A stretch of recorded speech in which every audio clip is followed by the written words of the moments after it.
Hey, I hope y'all could hear that. I really love that piece by Tony Jones. It's called Sanctuary. You can find her on YouTube or just look her up on Apple, wherever you get your music. It's a beautiful tune. It's a wonderful way for us to start this month in celebration and honor of Women's History Month. As I said, we're going to be honoring Women's History Month all month long.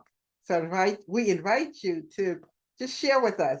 Today, I'm in person. I'm live on live streaming on Facebook. Next Sunday, we'll be in person at Newark, 950 Bergen Street, and then we'll share with you what's to come later in the month. So our theme is Count It All Joy. Embrace joy, embracing joy in every moment. That's what I want you to focus on. If you would hit like and share, let someone know that we are live, that I am here. Not going to be here long, maybe about 20 minutes or so today. I just want to stop by and just share some joy, some hope, some inspiration with you to encourage you as we enter this new month of March. I want to dedicate this gathering today to all those in our viewing audience, our Triumph community, and our collective families, and in the larger community and around the world. All those that may be challenged in any way with physical health issues, emotional challenges, mental health issues, financial issues. Those of you that are dealing with the challenges of life and however they fall out. Maybe it's with a child, with a spouse, on your job, dealing with this political landscape, what's going to happen next? Am I in that group that's going to be fired and terminated? Do I have to worry about my health insurance? Do I have to worry about my Social Security, my whatever it may be, the cost of eggs, y'all. What's next? Every one of us is being challenged in some way with something. And I want to just dedicate this gathering to that. So just give me a moment and I will be right back.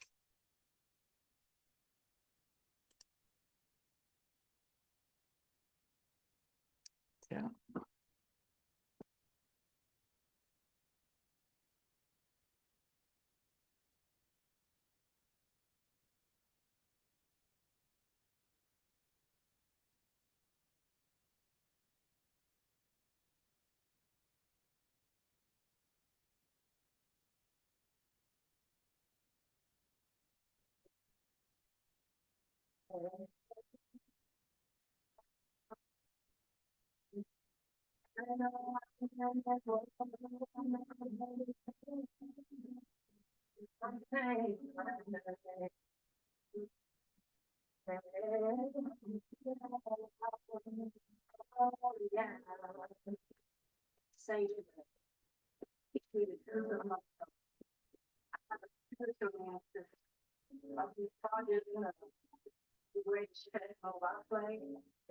Yes, I am sanctuary. Teach me the truth of my own soul. I love it, y'all. I love it. So as we begin today, as I said, I'm not going to be here long. So just let someone know that we're here and invite them to join. As we begin March, and we know this is all month long, it's celebrating, we are celebrating, and throughout the country, Women's History Month. In honor of this month and focusing on this theme, Count It All Joy, embracing joy in every moment. When I think about women's history, I cannot help but think about the women who have made an impact on my life. Those that made a difference in my life, that touched me in some way, and that has added to the summation, to the sum total of who I am. So the women that I knew up close and personal, like my mother, my grandmothers, my sisters, the women teachers that I've had from kindergarten through college and grad school that mentored me. And then there are women that I didn't know up close and personal, but I observed them at a distance, like preachers, poets, musicians, artists, elected officials, lawyers, doctors. And by the way, as a side note, my mom, my mother, chose a Black woman doctor to help her deliver me in 1955. I was a home delivery, as all my mother's children were. We were all born at home. And it was a Black woman, Dr. Davis, in the Bronx, who was there in the birthing room at my mother's home in her bedroom when I came into this world. My dad was away traveling, as he often did. He was a preacher, and he would travel across the country preaching. So in that birthing room, when I entered this world, there were two, then three women, and added myself and my potential to be who I am today. And when I think about that, I think it signaled or signified the path that I would travel and the mission and purpose for my life. If I think back, though, about all of these women, the ones that were up close and personal, and then the ones that I didn't know up close and personal, but from a distance, it would be, I think there's at least one thing that they all have in common when I think about them. And it would be this: their endurance and ability to find joy in ordinary things of life, to smile through the storm, dance in the rain, and sing through their pain. In our popular culture today, we hear a lot about finding happiness, as if one's sole purpose in life was about their own happiness, theirs and theirs alone. But joy is something more than happiness, I would suggest to you today. Let's take a moment. My scripture for this teaching is coming from James, the first chapter, and I'm going to be looking at the second through the fourth verse, I believe it is. Let me just read this in your hearing. Don't run from tests and hardships, brothers and sisters. As difficult as they are, you will ultimately find joy in them. If you embrace them, your faith will blossom under pressure and teach you true patience as you endure. James goes on to say, and true patience brought on by endurance will equip you to complete the long journey and cross the finish line, mature, complete, and wanting nothing. Finally, he says, if you don't have all the wisdom needed for this journey, then all you have to do is ask God for it, and God will grant you what you need. One of the definitions in Webster's Dictionary of joy says this: joy is the emotion evoked by well-being, success, or good fortune, or by the prospect of possessing what one desires. That's Webster's definition.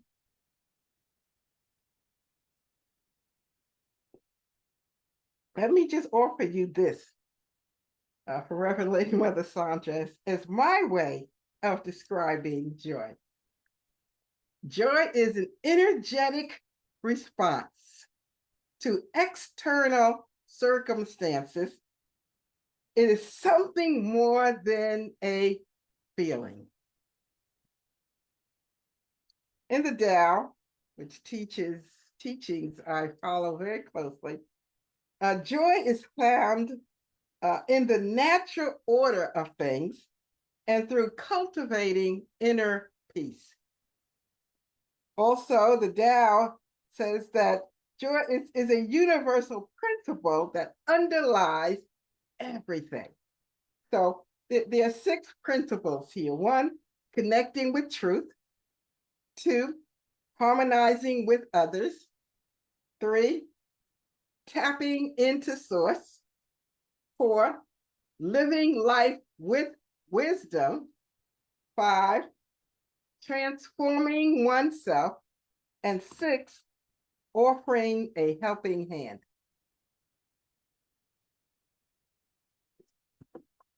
As I'm sharing this teaching with you today, I have some of the women that have impacted my life just surrounding me today on the altar. My mom, Mother Marion Inez Addison, who passed many years ago, but her life, her love, her legacy, her endurance, her joy continues.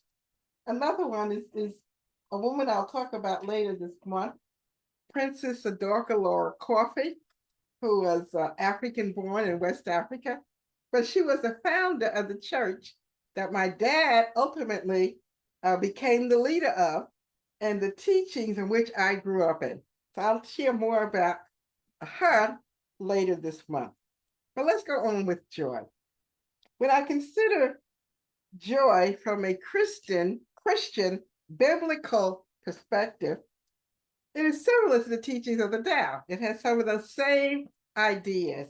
So, for example, within Christianity, the idea of choosing to respond to external circumstances with inner contentment and satisfaction, even during times of trials and sufferings. That's what James in the scripture was pointing to. A feeling of good pleasure and happiness that comes from God, not dependent on favorable circumstances. So it's not a happiness that's about, tickling my fancy and I feel good and so I'm happy. But it's a happiness that's built on what we call that solid rock, the foundation of the eternal one. Further, a state of deep-rooted, inspired happiness that lasts forever. This joy is not temporary or momentary because it's not built on circumstances. It's a come what may joy. Come what may from day to day, sunshine or rain, bitter or sweet, up or down, have or have not, health or not, come what may. This joy is a perpetual joy. Shirley Caesar told us the joy I have, the world didn't give it to me, and the world can't take it away. Jesus told us that my joy I leave with you. I give you my peace, not as the world give it, I give it, because Jesus said, I have overcome the world. And then finally, it is a natural consequence of fellowship with God, meaning that you're in close relationship. You are one with your creator, one with your source, one with the eternal one, tapped into the power that is all in all, the I am that I am, the great I am that I am, that I am. That is the source. That is what joy comes from. Joy proceeds, I would suggest, as James shared, from a life that is tried in the fire and refined and defined by the fire. And when you go through the fire of life, you come through with a deeper faith, hope, patience, endurance, but most of all, love. Because love is the summation of it all. It is the substratum, it is the foundation, it is the peak, it is the substance, it is the summation of it all. I got to move quickly because I promised I wouldn't be here long. But in the book of 1 Samuel, in the Hebrew scripture, the 30th chapter, I want to share two verses from 4 and 6. It's a story of David, the king, when he lost the battle of Ziklag. And I know many of you that are familiar with this story. Uh, David had fought the battle, and unlike his previous um, battles, he lost miserably. Before he had been victorious, he was celebrated, he was the king, he was the hero. But now he was defeated, and defeated miserably. You know, there are some losses you can take, and then there are other losses that are hard to swallow. David was defeated. And the scripture tells us, it says, then David and the people that were with him lifted up their voice and wept until they had no more power to weep. Have you ever cried like that?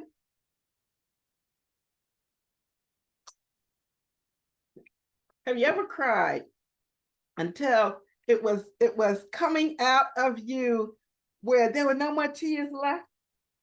There was nothing more that you could release? Have you ever been there?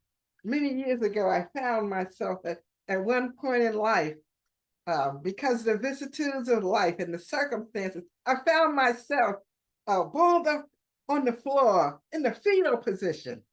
I had cried myself out, had wept until there was no more weeping I could do.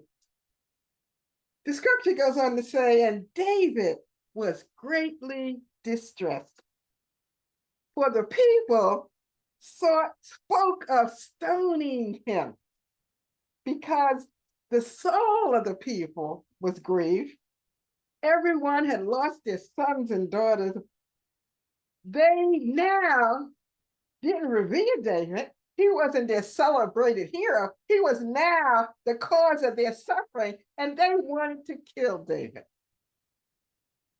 But the scripture tells us what?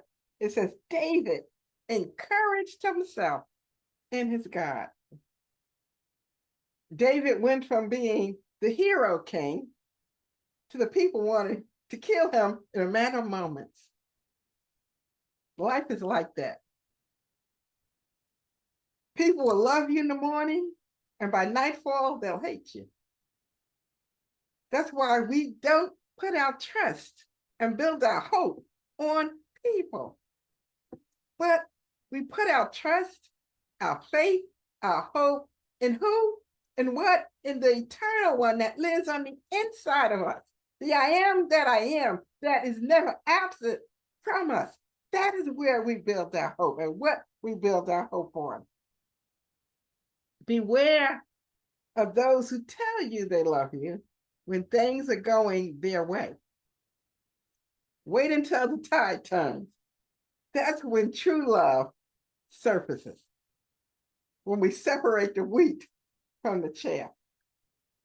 But like David, again, there was a time in my life, and I don't know about you, when I had to encourage myself in the Lord. Have you ever been there? Have you ever been there? Ever? Let me just share this with you briefly. In 1991, it was November of that year. My mom had passed in February of that year. My grandmother, July of that year. It was a difficult time. It was a difficult time for me and for my family, my household, but for my siblings and my community. Those that knew my mom, it was a tremendous loss. She was our rock. She was our foundation. She was our strength. And her passing was devastating.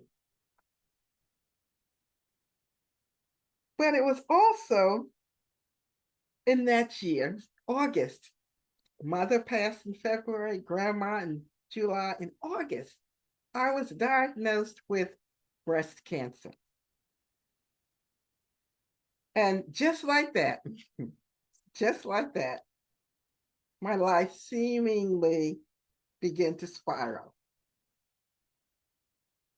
Turning like a top, spinning out of control. When you go through the fire of life, sometimes there are those in your life that will stand on the sidelines and groan and moan about what they see happening to you. They think they're being helpful, but it's really, they're really vicariously experiencing what you're experiencing. So it's more a fear of, for them, fear of what may happen to them than it is concern and love for you. But we understand the fragility of people. Again, that's why we do not put our trust in others, but in God. But then there are others that, as you're going through the battle and the fight for your life, others stand and gaze, and they're not even concerned about what you're going through. And then others will just walk away from you. You know, we know the story of Job. He had the friends that sat around his bedside and looked at him and like, okay, Job, what's up with this? You know, yeah, what's wrong with you? The critics who will sit around and stare and watch and not really do anything to help. Or we know the story of the girl that was dying and they had asked Jesus to come and raise her up, and when Jesus got there, there was the professional mourners, those that came in and cried and wailed, and when Jesus came, he put them out. We don't need you standing around here crying and wailing and talking about how difficult this is for you, because it's not about you. He put them all out, put them all out. What we need during those times are people that know how to hold space. Few can walk with you through the fire because they don't understand how to hold space for you. Sometimes you have to walk through the fire alone because it is your journey. But those that hold space, meaning they keep the joy in their hearts. They keep that energetic field saturated with healing vibes that are pulsating out towards you. That's what it means to hold space. So in November 1991, I started my chemotherapy. And it was taking an agonizing toll on my physical body, my emotional well-being. I was unable to work, and my finances were spiraling downward. Everything seemed to be out of control. Out of control. That is my control.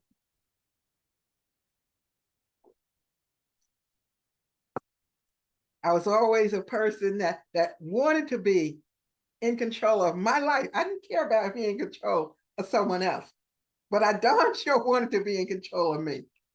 I didn't want anyone or anything to have the rein on me, or a collar around my neck, or like a yo-yo, as I tell my children, spinning me up and down, back and forth. I want to be in control of my own life.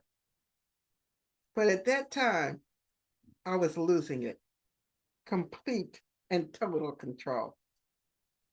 So I remember it was a Sunday morning, quite like this. It was the November of the year, but it was bright and sunny. It was a beautiful day. I had chemo that past week, and after chemo, the process would be I'd get in the bed and I'd stay there except to go to the bathroom, and I would eat very little. It was a few days before I could regain my strength. And so I got up that Sunday morning and I went to the bathroom. I struggled, went to the bathroom.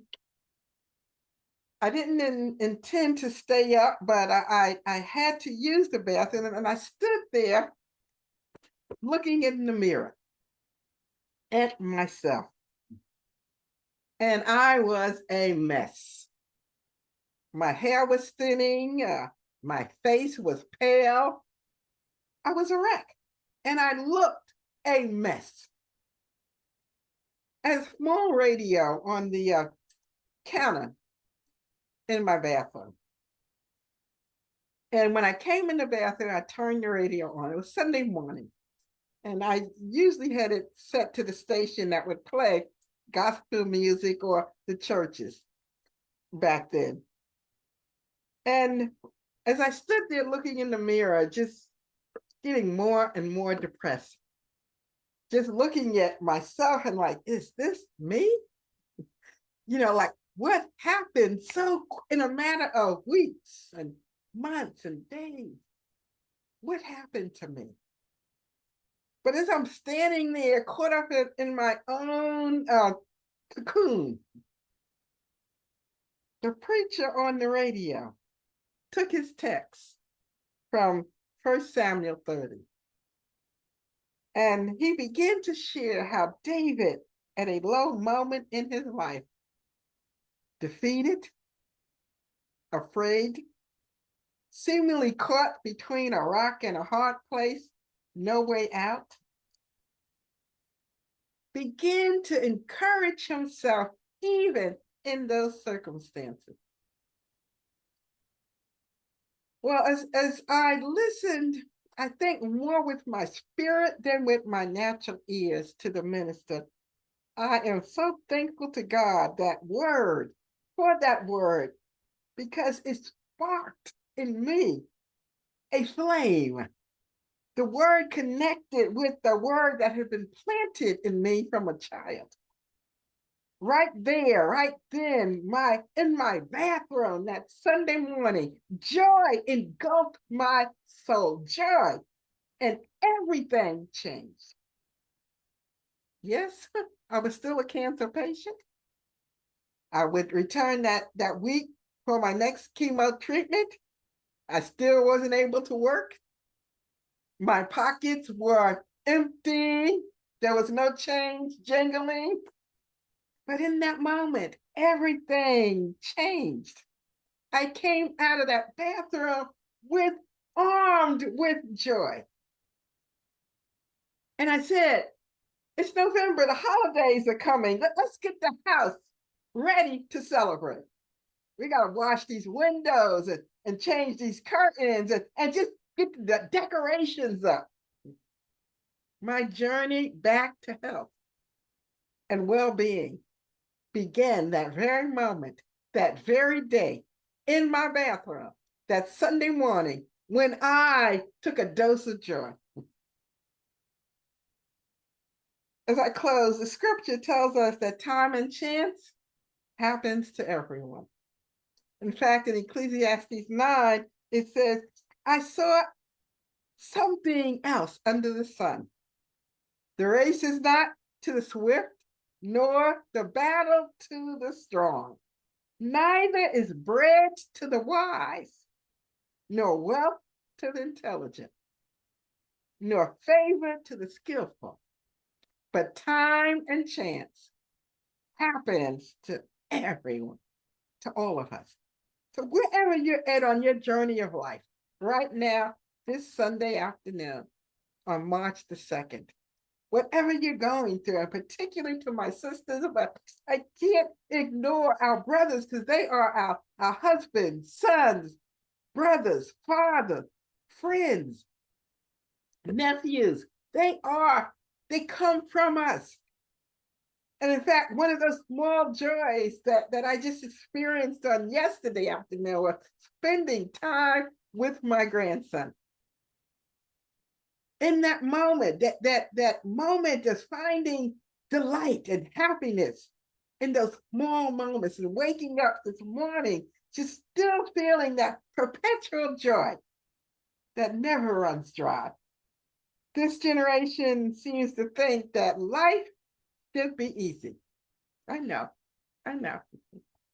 And in one sense, yes. In one sense, I would agree.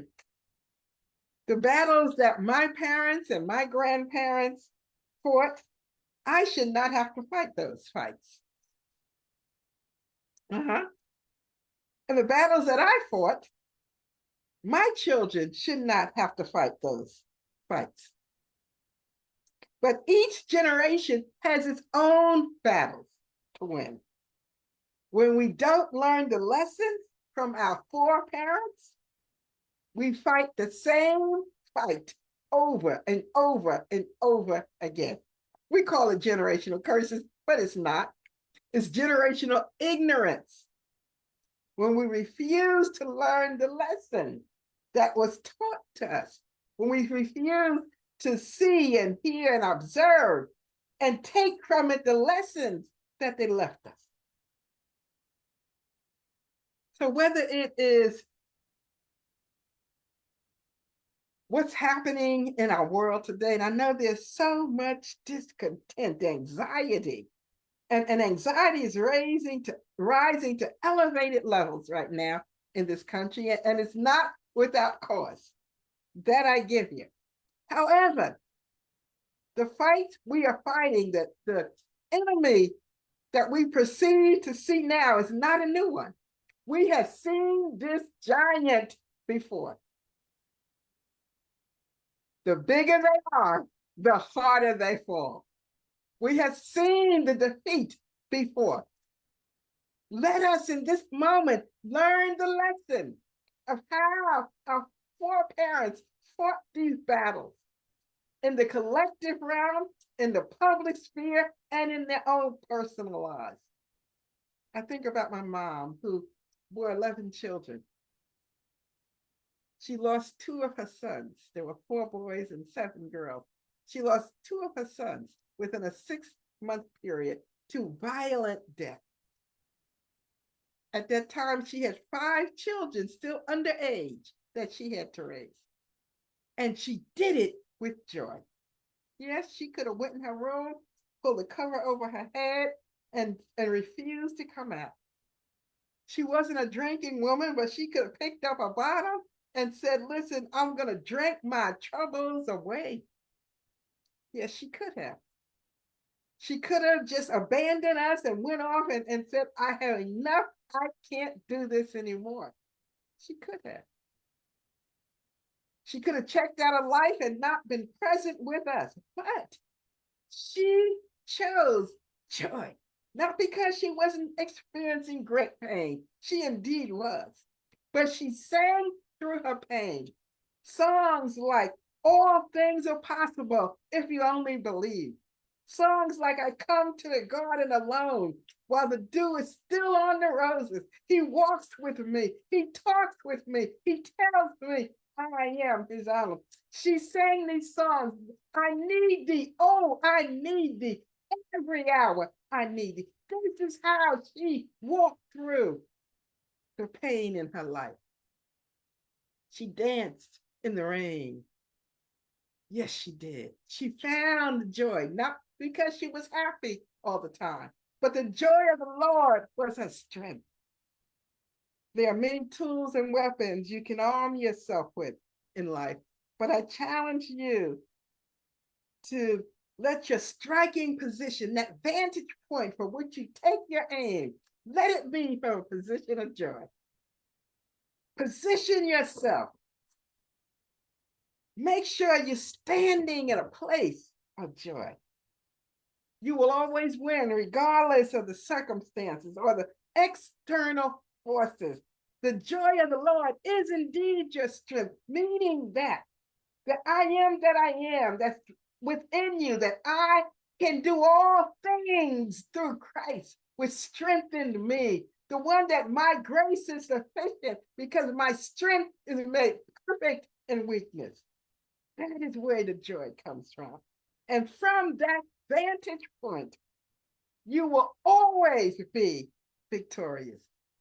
I am now, thank God, 33 years later from that Sunday morning, and I still counted all joy. Thank God for the victory, knowing that his grace and mercy brought me through. Thank you for sharing today with me. I pray you were blessed this week. Stop a minute and just allow the joy to come through, whether it's raining or sunshine. See the flowers as they prepare to bud. Experience the beauty of the sky. Look around and see your neighbors. Look at your family. Look at your whatever portion of health you may have. It may not be what the other one has. It may not be what you want, but be thankful and let the joy of what you have be enough. God is your sufficiency. There's nothing lacking and nothing missing. Be at peace within yourself. Find that inner peace. Allow that. And then you are called to hold space for another. If there's a loved one or a friend or community member that's going through, hold space with joy. Guard it with joy. Allow joy to be the wall that sends up that energy wave of vibes that are pulsating health and wellness and strength and peace. Let that be what you speak out of your mouth. Let that be what you think throughout the day. Let that be what fills your heart every moment of the day. And we know that whatever the end may be, we don't know tomorrow, but we know who holds tomorrow. And that is what our hope, our trust, our faith is built on. Thank you again. Join us next Sunday. I'll be in Newark, 950 Bergen Street at our regular time, 12 o'clock. Be blessed. Be joyful. Find a way. Find a way, even if it's in incremental ways, to embrace joy in every moment. Joy to you, joy to the world. Be well.